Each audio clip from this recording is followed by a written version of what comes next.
Ang isa ay naghahanap sa isang kalalim na bagis. Ganun din po ang aming mga kaluluwa ay nananabik po sa iyong mga salita. Nananabik po sa iyong mga kapahayagan. Kapahayagan sa aming magliligtas. Kapapagaling ng aming karamdaman sa aming pagkagawa ng mga sala, mga dakil at mga mabubuting bagay. Salita mo, Diyos, na sa amin ay pagpapalakas. Salita mo sa amin ay magbibigay ng pag-asa at patuloy na pag-asa. Salita mo, O Diyos, na magbibigay sa amin ng tagumpay at patuloy na katagumpay. Salita mo, O Diyos, na magiging tanglaw at ilaw ng aming paanan at ng aming daraanan upang sa ganoon kami po ay hindi magkamali at hindi po kami, Panginoon, upang sa nagawa ng pagiging. Salita mo, O Diyos, sa amin, O Diyos, ay maghahatid sa tunay na kapayapaan at tunay na kaligayahan. Kaya naman po, O Diyos, sa oras na ito, bukas po muli ang aming mga puso. Mag-usap ka nga po, Panginoon. Kagaya po kami ni Samuel ng Old Testament, tanda po makinig na kilang Diyos. Sa oras po ito, O Diyos, ay aming pong binubuksan ng kabahanan ng aming mga puso at isipan. Kadalangin namin dakilang Ama na ang lahat ng mga kapahiyagang maririnig namin mula sa iyo ay gusto namin maintindihan. Itarang po ito sa pinakamalay na bahagi ng aming puso at isip na kami po ay mababago at ang pagbabago ito ay magpapatuloy, Panginoon, at ang pagbabago ito ay maghahatid din sa marami, lalo na sa aming mga mahal sa buhay na mailapit namin sila sa iyong paanan. Ngayon pa lamang dakilang Ama, kunin niyo po ang lahat ng kasalanan. Ito lamang po ay para lamang sa iyong dakilang pangalan, sa pangalan lamang ng aming Panginoong Jesucristo at ang bawat sa iyong sabi na Amen. Wala kang pinagalakas sa Diyos. Isa pa kami pinagalakas sa Diyos. Ay nakakapuna. Huwag na po tayong aalis pa riyan. At huwag na po tayong lumalawat kumilos pa. Yung mga darating na lane, dyan na lang sila. Talikuran na mo po, doon na lang sila. Huwag na po natin galing exhibition pa. Doon natin baguhin pa yung ayos. At huwag na po tayo pa. Pa-restore ko pa. Amen po ba? Walang tao yata. Sapagat kagilang mensahe na naman ang ating mapapakinggan sa oras na ito. Ang papagat po ng mensahe ay a covenant keeping God. Say it, a covenant keeping God. A covenant keeping God. Alam natin na ang Diyos ay Diyos na nakikipagtipan. Kaya nga merong Old Testament at merong New Testament na ibig sabihin ay lumang tipan at bagong tipan. Siya ay nakipagtipan noon ng mga unang panahon yun at ang tawag nga po ay Old Testament at pagkatapos muli siyang nakipagtipan, ang tawag nga po ay New Testament. No? Ibig sabihin po ng tipan ay ibig sabihin siya po ay parang ano yan eh, di ba? Pag meron ng kasintahan, anong tawag sa kasintahan mo? Katipan. Ang root word doon is tipan, di ba? So, katipan. Ang ibig sabihin niya, nakikipagtipan ka na sa kanya. It means, nakikipag-engage ka na sa kanya, pumapasok ka na sa kanya sa isang relasyon, sa isang covenant. Di ba? Nakikinig pa ba tayo na hindi ka na titingin pa sa iba. Tama po ba? At kung ano man yung mga meron bang relationship dyan ay ginakat mo na. Tao ka ba dito? At siya na ang one and only mo. Amen. Pakisabi, katipan. Pagkatapos na kayo ay maging magkatipan, ano ang susunod? Magpiparin kayo. Hindi, no? Kung maghahanap ka na naman ng iba, sapagkat nagsawa ka na sa kanya o nakita mo siya pala ay hindi pala ang tamang tao para sa iyo.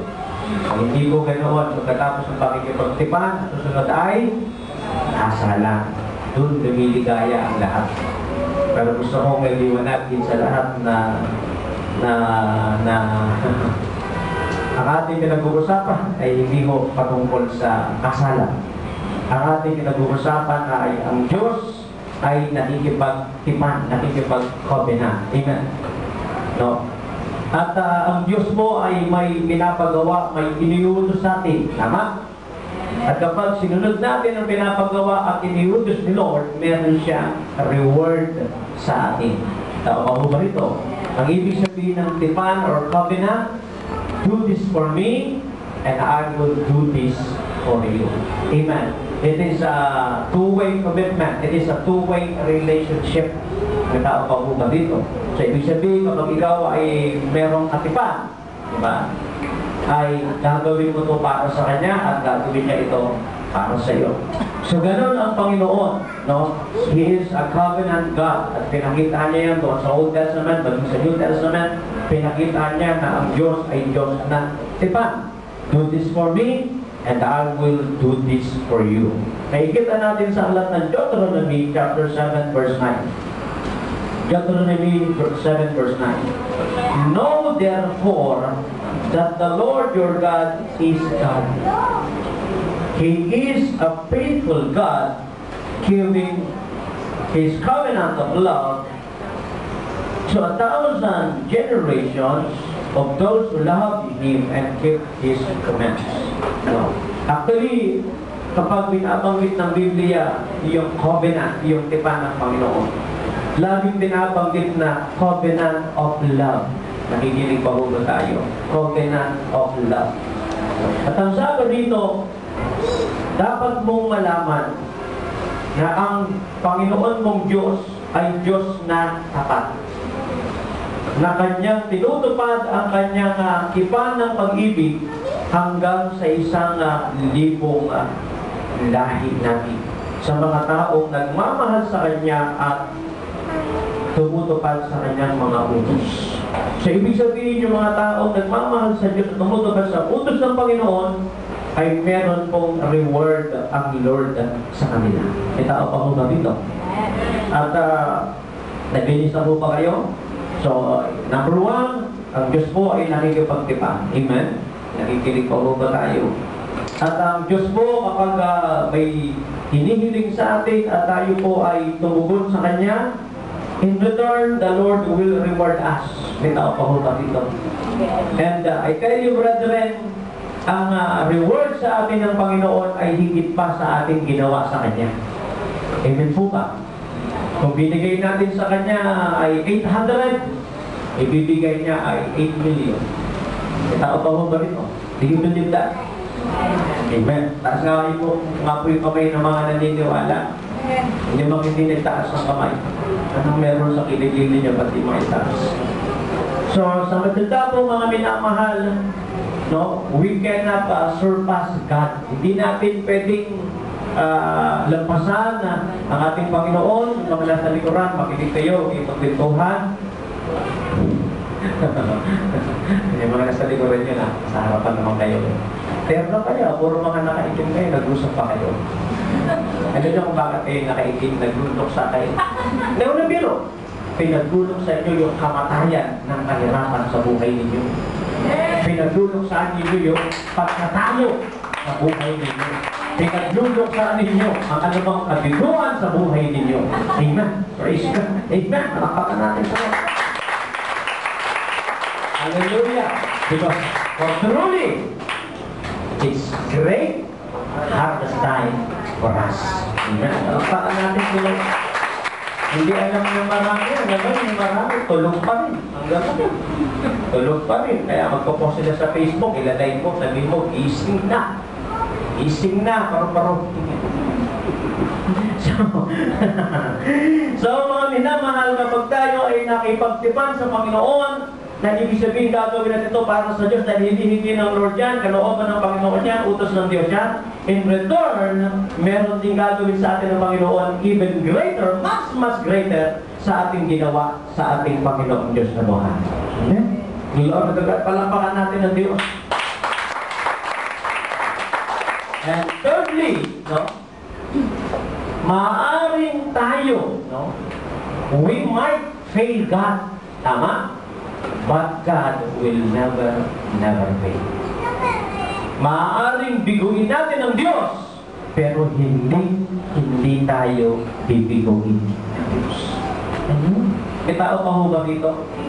No? Maaaring biguin mo ko, pero ikaw ay hindi ko bibiguin. Kaya sabi ko sa inyo, pag ikaw ay nagmahal, no? At yung minahal mo ay hindi ka naman minahal. Ano problema? At least nagmahal ka, di ba? At kung nagmahal kang tunay, hindi naman niya binalik yung pagmamahal na tunay sa iyo, it's okay lang. At least ay naipadama mo at nagawa mo at naibigay mo yung the best na pagmamahal. Amen. Natao pa ho ba rito? At alam natin tayong lahat, di ba? Tayo ay nagmahal, pero tayo ay nabigo. Amen po ba? Kung magkaminsan yung minamahal mo, ay hindi ka naman mahal o mayroong ibang minamahal. Ganoon. O kaya naman yung pagmamahal mo ganito ay napakalaki at napakataas at napakalawak at napakalalim. Pero yung pagmamahal na ay napakababaw naman. May tao ba ho ba rito? Alam niyo ho ba kung bakit nauso ang Facebook? Gusto kong sabihin ko sa inyo, ang dahilan kung bakit nauso ang Facebook. Para yung mga kabiguan nilang hindi ilalabas sa Facebook nila mailabas. Yung mga sakit ng damdamin nila hindi mailabas na nila sa Facebook mailabas. Yes! And that is the reason why Facebook was created. Diba kasi hindi nila kasi ma-express yung nararamdaman nila. Doon nila sa Facebook nila lalabas, naglalabas nila. Hindi ko gutom ako, bored. Nakakamat. Ganun na nila lalabas. Kaya ako, kaya ako yung nagbubukas ng Facebook eh. Pag nakakabasa ako ng board, hindi ka naman black ka. Ano ka naging board, blackboard? Nakakatamad. Mahirap eh. Kapag makakabasa ako ng ganyan, ako nakakataste eh. Malalagyan ko yan ng ano, gusto ka ng Bible, magpalit ka. Kung gusto mo, magkakarito, pransyahan mo ako. Kaya alam ninyo kung magkaminsan, hindi naman talaga magkaminsan, hindi naman talaga lamang kailangan ko ng oil control. Pag pinapawisan na yung oil control. Minsan, ang kinakailangan ko, ano eh, self-control.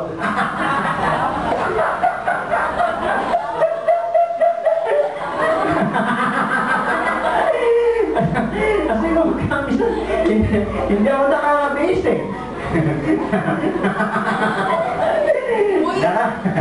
Ganun eh. Ganyan yun eh. Kaya nga ang Diyos, maaaring magbigo natin siya, pero hindi tayo bibiguin ng ating Panginoon. Tao pa po rito. Glory to God. At maaaring masabi natin, no? Ito yan. Na tayo ay nakipagtipan kay Lord at nalaman natin na ang Diyos ay hindi naman ang bibigo at maaaring magbigo natin siya pero siya hindi magbibigo sa atin. No, at yung gusto ng Lord na nakikipagtipan sa tayo sa Kanya, and in return, the Lord will reward us handsomely. Ano po? Pero let us admit this truth, di ba? Na kung magkaminsan, no, tayo ay nasa Diyos na o gumagawa tayo. Listen very carefully. Ito'y sequel ng magandang aral ng nakaraan, no? Where God guides, He provides. No? Bless na bless yung mga kapatid natin doon, lalo na yung salitang bistro. No? Habang ikaw ay nasa gitna ng kalooban ng Diyos, magpakatatag ka, magpakatapang ka. Kasi kung magkamisa, nasa gitna ka ng kalooban ng Diyos, parang bitaw ka, may andito, may agam-agam ka, tama? Minsan, nasa gitna ka ng kalooban ng Panginoon, parang kung sino-sino ang humahadla, no? O sino-sino ang hindi naniniwala. Pero sinasabi ng Panginoon na gawin mo yan. No? Huwag kang matakot, magpakatatag ka, magpakatibay ka. Sapagkat ang Diyos ay kasama mo. Amen? At sigurado ang pagpapala mo. Amen? Palakpakan natin dito. Sabi nga po kanina sa exhortation ng offering, di ba, Hebrews 6:10? Sabi nga, the Lord is not unjust. Ang Diyos ay makatarungan, no? At ano man ang ginawa mo para sa Kanya, surely, no? Ipabalik niya rin niya higit pa sa ating inaasahan. Amen?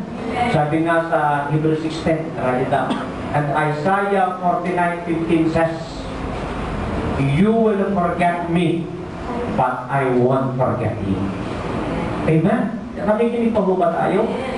You will forget me, but I won't forget you. Your mother will forget you, but I will not forget you. May tao pa ba rito? Amen. Gusto niyo bang matuto na maging mabuti kayong ama at mabuti kayong ina? Sino na gusto maging mabuti ina at mabuting ama? Amen.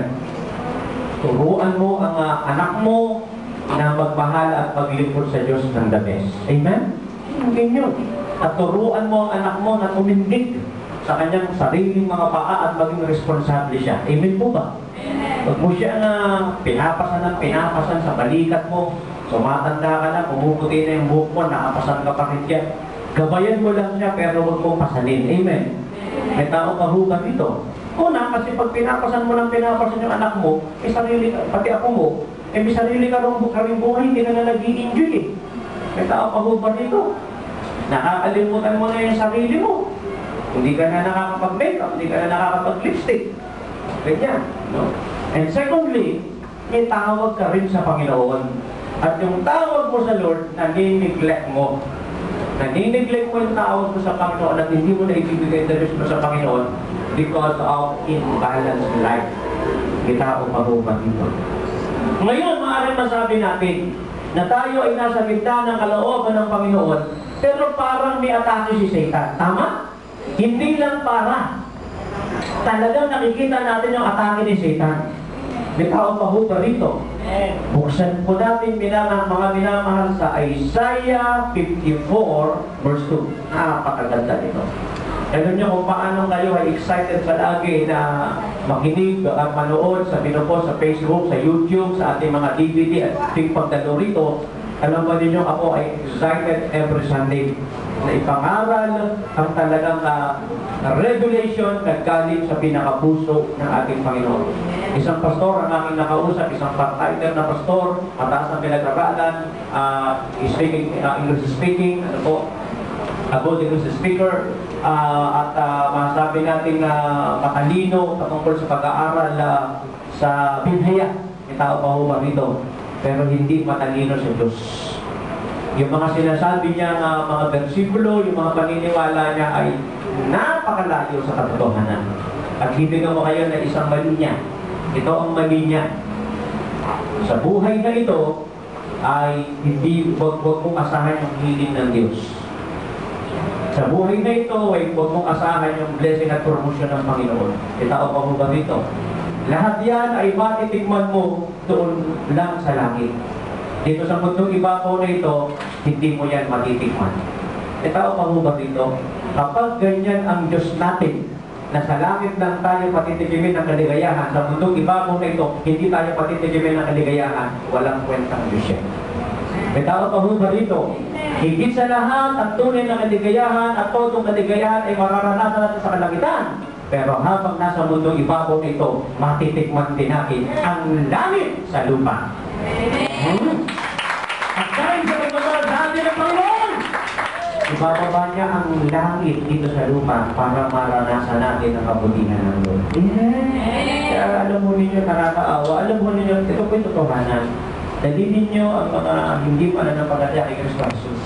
Kahit na magsabi sila born again Christian, kaya kahit magsabi sila yung mga pastor, at nakikita niyong mali ang aral nila, dalhin niyo pa rin silang lahat dito. Sapagkat hindi lang ang mga kulto, pati ang mga secretary, pati ang mga pastor ay maraming mga maling aral. Itao pa po dito. At tayo po ay nakikinig sa tunay na aral. Nakakaawa naman yung pastor na yun pag alokin mo ng healing. Okay lang kahit mamatay. Sa langit naman, buhay-buhay na wala nang God. Pag paalokin mo ng kasaganaan, okay lang na maghihirap. Dahil sa langit naman ay merong kasaganaan. OMG. O may gulay. Isaiah 54. Napakaganda. Isaiah 54. Siguro simulan natin sa verse 1. Sing all barren woman. Paano mo, how do you describe barren? Anong sabihin ba ng barren? Balo. O ikaw, kumanta ka na ikaw na isang balo. Yung balo, mahirap kumanta yan di ba? May tao pa ho ba dito? Siguro kung kumakanta yan, ano? Laging nag-iisa. Siguro yung kinakanta. Sana'y may kasama. Ang isang babaeng balo o isang babaeng bao ay merong kalungkutan niya. Pero sabi nito, sing o barren woman, you who never bore a child. Naku, bao na, wala pang anak. Ang hirap nun, no? Yung bao ka, na may anak ka, at least, merong kaligayahan. Pero kung ikaw isang bao na walang anak, naku, malungkot talaga ang buhay. Burst into song, shout for joy, you who were never in labor, because more are the children of the desolate women than of her who has a husband. Nakikinig pa ho tayo. Parang si Sarah, no? Alam niyo ba si Sarah? Ang tunay niyang pangalan Lisa Sarai. No? S-A-R-A-I. Yung I, inalis, nilagyan ng H. Yung H na ito ay pumapatungkol sa Diyos. Parang si Abraham. Ang unang pangalan niya is Abraham without an H. Nilagyan ng Lord ng H, pumapatungkol to sa pangalan ni Lord, Abraham. Kaya ako, Ricardo, mapalala ko ng Ricardo, lalagyan ko na. Yes. May tao mahuga dito. So, mga minamahal, parang si Sarai. O si Sarai, nung una ay isang, wala na, menopause na. Pero nagkaanak siya, di ba? At nagkaapo siya ng pagkarami-rami. May tao mahuga dito. Verse 3. Enlarge the place of your tent. Stretch your tent curtains wide. Do not hold back. Lengthen your cords. Strengthen your stakes. For you will spread out to the right and to the left. And your descendants will dispossess nations and settle in their desolate cities. Alam niyo, nung unang panahon kasi, ang tirahan kasi sila, Abraham. Nakatolda lang sila, nakatent lang sila. Nagigilig pa ba tayo? At ang sabi ka ng enlarge the place of your tent, ibig sabihin yung tent mo, habaan mo na. May tao pa ba dito? Habaan mo yung tulos. O I mean, yung tali. No? At tibayan mo yung tulos. Sabi ko lang sapagkat ikaw ay lalaki at talawak from left to right. You will expand. Sabi nga, no? May tao pa ba dito? Sabi nga po, I will expand. Spiritually yan, not physically yan. And in everything but not physically. May tao pa ba dito? So ang sabi nga noon, enlarge the place of your tent, stretch your tent curtains wide, do not hold back. May tao pa ba? Pag sabi, do not hold back. Sabihin niya, huwag kang titigil, huwag magsusuko. May tao pa ba dito? Don't doubt, no? Don't entertain unbelief. Strengthen your stakes, yung tulos mo, no? Strengthen. For you will spread out to the right and to the left. Your descendants will dispossess nations and settle in their desolate cities. Ibig sabihin pati mga anak mo, mga ina mo magiging makapangyarihan yan. At sasakop yan ng mga lugar-lugar. Amen? May tao pa ba dito, sasakop yan. I-expound ko lang ng konti ito.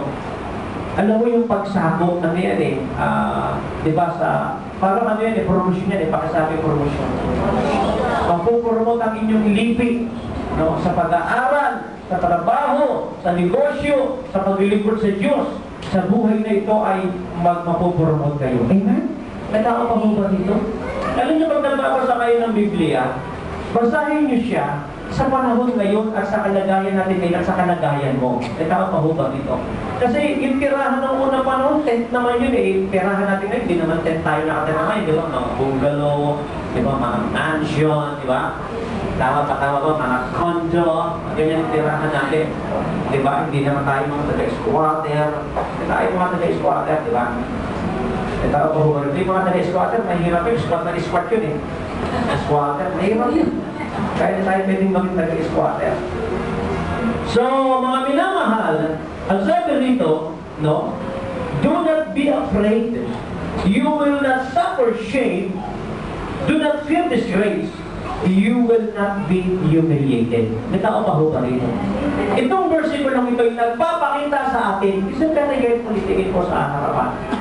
Kapag ikaw ay nakipagtipan sa Diyos, di ba? Ito yung utos ng Diyos. Seek first His kingdom and His righteousness, and all these things shall be added unto you. Kapag ikaw ay tumugon sa panawagan ng Diyos, ginawa mo ang panawagan ng sa utos ng Diyos, yung sinasabi sa iyo ng Lord, no? Alam niyo kasi dalawa kasi ang will ng Lord. Number one, yung general will of God. Pag sinabing general will of God, ito ay para sa lahat ng tao. Pangalawa, specific will of God. Ito ay hindi para sa lahat ng tao. Ito ay individual will of God. Individual ko, ni kada isa. Kita o pahuman ito. Hindi tayo pare-parehas ng pinapagawa ang Lord isa-isa. Ano yung tawag ng Lord na lahat tayo ay dapat natin gawin? Ano ang kalooban ng Lord na dapat lahat ay dapat natin gawin? May tao pa ako ganito. Lahat tayo ay dapat maglingkod sa Diyos.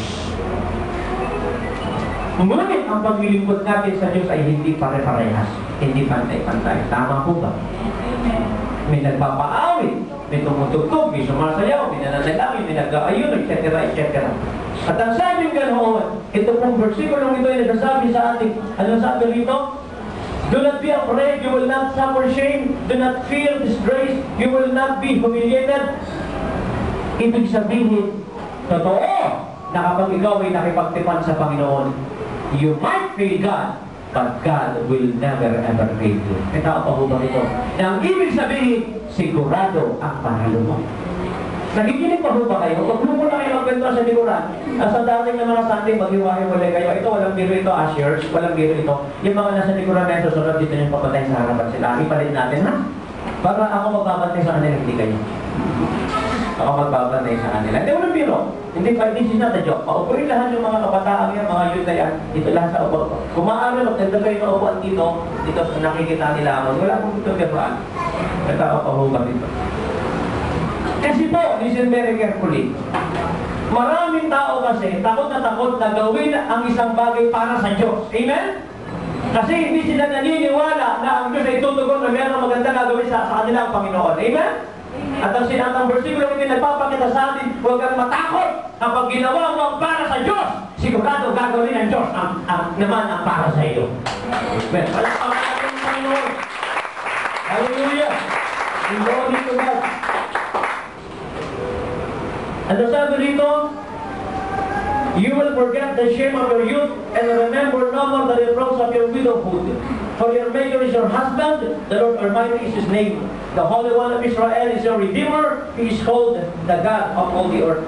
The Lord will call you back as if you were a wife deserted and distressed in spirit.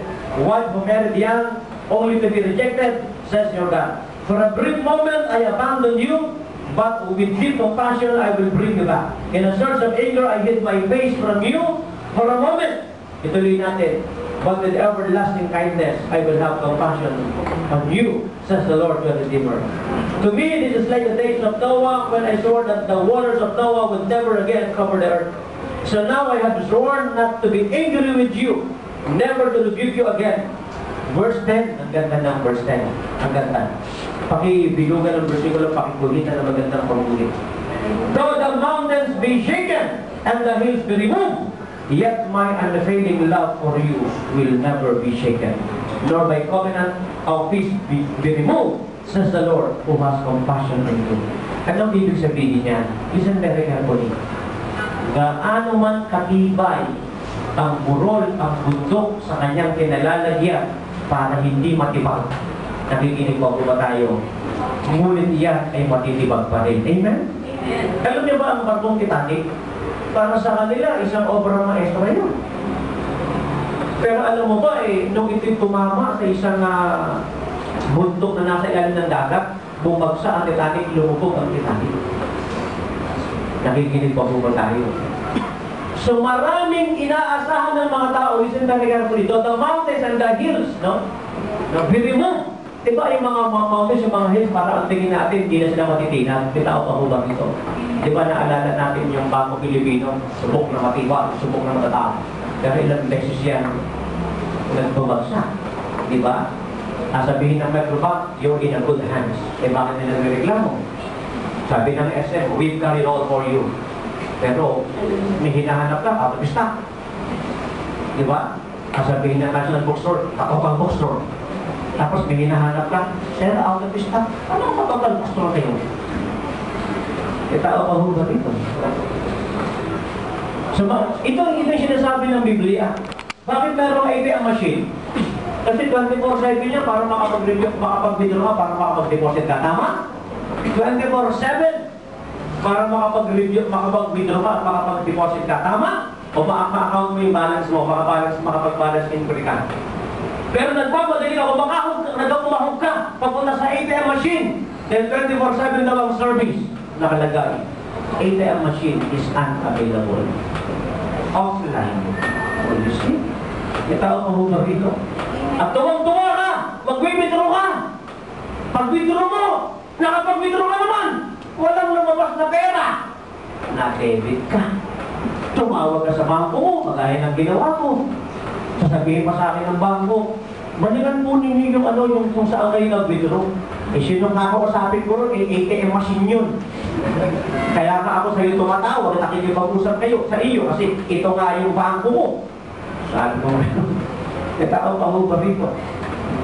And until now, yung 4,000 na na-debit sa akin, ilang buwan na ang nakalilipas, hindi pa rin naibabalik. Nagbulay. You see? Nakikinig pa ba tayo? Ipinapakita ng Panginoon, maraming nag-aalok dyan.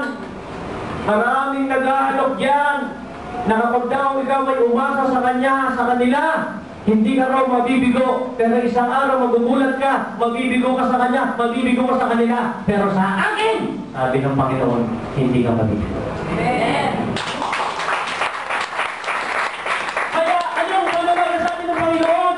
Huwag kang matakot na ibigay mo ang buhay mo kay Kristo.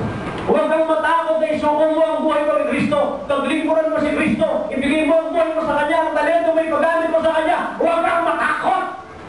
Dahil sigurado na mayroong reward sa iyo ang Panginoon. Alam niyo, nung binabasa ko kay Isaiah 54 na ito, kung mahagos ito, tumatalon ito eh. Anong sabi nga na isang, sabi nga ni Don Mowen, di ba? Sabi ni Don Mowen, maaaring iba dyan eh, hindi gumaling. Pero ganun pa man eh, kahit hindi sila gumaling, ang Diyos ay nagpapagaling. Amen? So receive your healing. Kung sila dyan ay hindi nabago, hindi sila naligtas, hindi sila gumaling, hindi tumagap ng himala, payagan mo sila. Hindi natin alam kung sino may kasalanan, baka sila o baka yung Diyos. Hindi naman siguro yung Diyos. Baka ibang Diyos yun. Pero ikaw, kung gusto mong gumaling ka! Kung ikaw gusto mong lumaya, gusto mong yumaman, gusto mong managana, gusto mong tagumpay, gusto mo. Eh, gusto mo yan eh. Magyari sa'yo. Amen. Alapakan natin ang Panginoon. Hallelujah! Glory to God. Napakaganda ng Isaiah 54 na ito. Basahin niyo ito bago kayo matulog o pagkatapos ng mensahe ito o sa inyong pamamahinga anumang araw, anumang oras yun. Nakikinig pa ba tayo? Though the mountains be shaken and the hills be removed, yet my unfailing love for you will not be shaken, nor my covenant of peace be removed, says the Lord, who has compassion on you.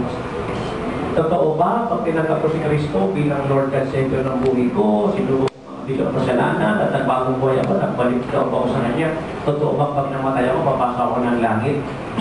Tuod na, tuod. Ito, totoo yan. Nakikinig ko ba tayo? Totoo ba na kapag sinunod ko yung mga utos ng Panginoon ay talaga bang meron mo ako sa Kanya? Opo! Sabi niya nga ng Habakkuk chapter 2 verse 2, isulat mo! No? Sapagkat pansamantala, sa tingin mo parang wala yung mga reward ng Panginoon. Pero maghintay ka lang. Tiyak na darating ang reward ng Panginoon. Kaya nga pamagat ng mensahe ito eh. A covenant keeping God. Kapag siya'y nakipagtipan sa iyo, eh sigurado nga yung sinasabi niya sa iyo, gagawin niya yan. Actually, this is my mandate. Dito ako tinayo ng Diyos, dito kayo tinayo ng Diyos. Ito ang dahilan kung bakit naging ng Jesus Fellowship.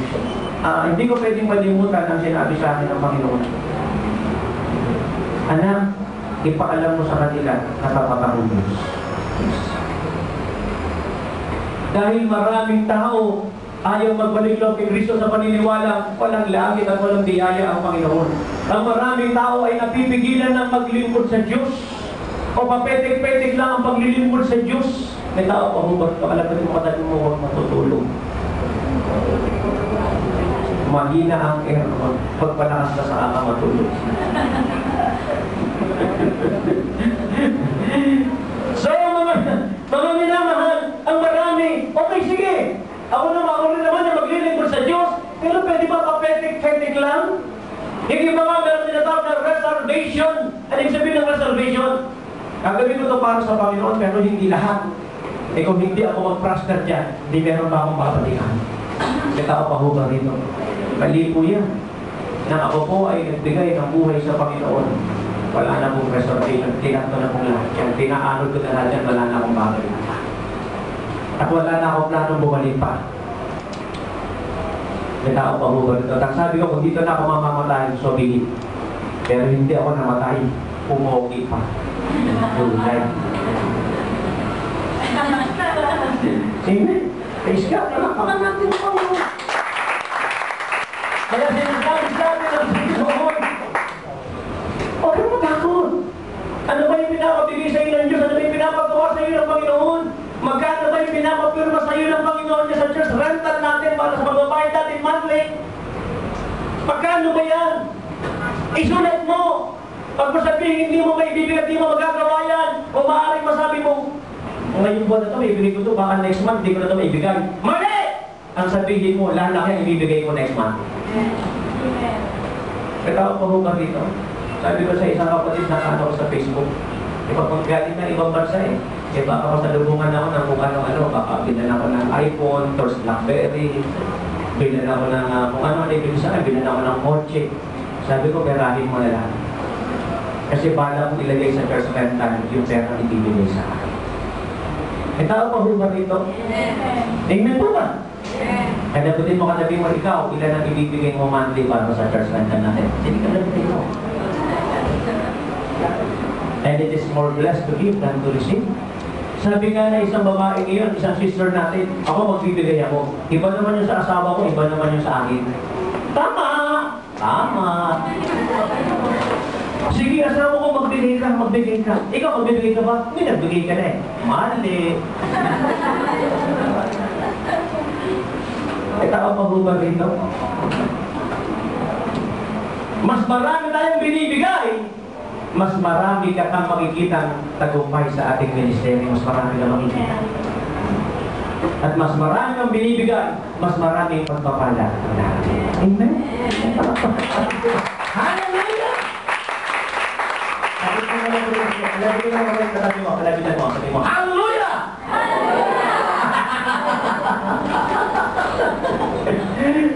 Pangalisan niya ng kaba, pangalisan ng takot. Sige, mo ibigay ng